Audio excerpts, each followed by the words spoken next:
Hello বন্ধুরা, আবার একটা রান্নার ভিডিও নিয়ে চলে আসলাম। এরপর ডিম রান্না করবো ফুলকপি আলু দিয়ে। ডিমটাকে ধুয়ে নিলাম ভালো করে, বা সিদ্ধ করে নেব। কড়াইতে জল দিয়ে দিয়েছি, গরম হয়ে গেছে জলটা। ডিমগুলো দিয়ে দিলাম।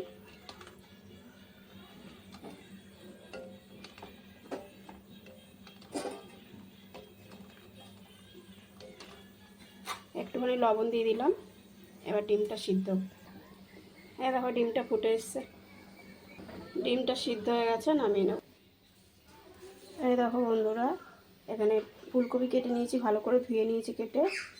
আলু নিয়েছি একটা, টমেটো নিয়েছি, আদা নিয়েছি, রসুন, কাঁচা লঙ্কা আর পেঁয়াজ কুচিয়ে নিয়েছি। কড়াইতে তেল দিয়ে দিলাম। এই দেখো তেল গরম হয়ে গেছে। এবার ফুলকপিটা দিয়ে দেব। একটু লবণ দিয়ে দিলাম। এবার এটা একটু ভাজা হচ্ছে। হলুদ দিয়ে দিলাম একটু।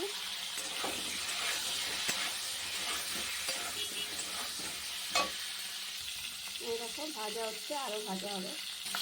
ফুলকপিটা ভাজা হয়ে গেছে, এবার এটা উঠিয়ে নেব। এবার আলুটা ভেজে নেব।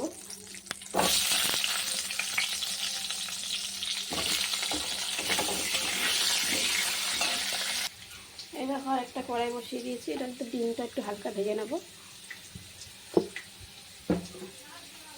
এই দেখো ডিমটাতে নুন হলুদ মাখিয়ে নিয়েছি। এবার কড়াইতে দিয়ে দেবো।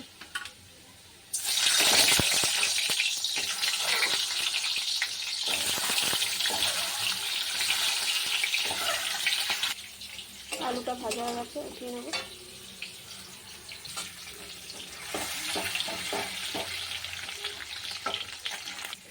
গরম মশলা সম্বার দিয়ে দিলাম।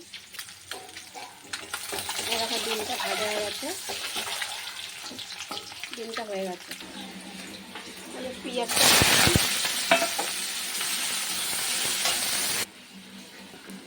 পেঁয়াজটা ভাজা হয়ে গেছে, মশলাটা দিয়ে দিলাম।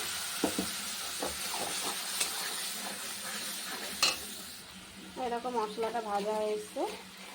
এবার এই লবণ দিয়ে দিলাম, হলুদ দিয়ে দিলাম,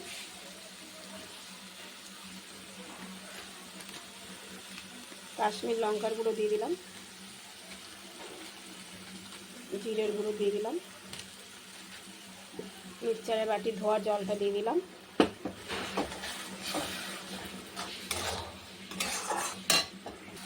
এরকম মশলাটা কষানো হয়ে এসছে। এবার ফুলকপিটা আর আলুটা দিয়ে দেবো। এটা দিয়ে একটু কষাবো।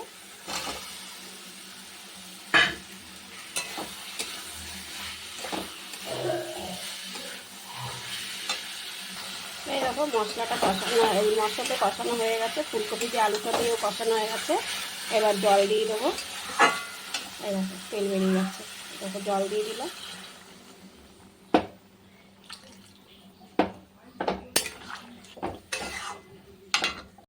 ফুটে গেছে।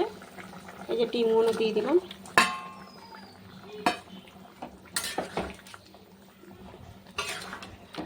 ডিম একটা না একটা ভাঙবেই। এই দেখো আমার রান্নাটা হয়ে এসছে। একটু চিনি দিয়ে দিলাম।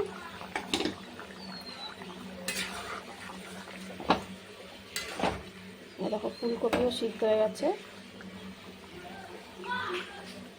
আলুও সিদ্ধ হয়ে গেছে।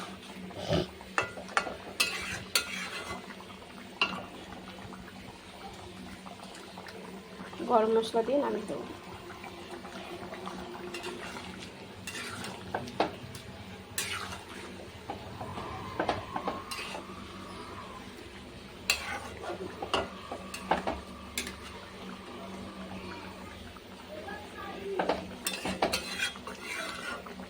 এরকম হয়ে গেছে, এবার নামিয়ে দেবো। দেখো কালারটা কত সুন্দর হয়েছে।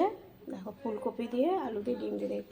তোমরাও রান্না করে খেয়ে দেখো, খুব টেস্টি হয়েছে। আমার রান্নাটা কেমন লাগলো কমেন্টে জানিও।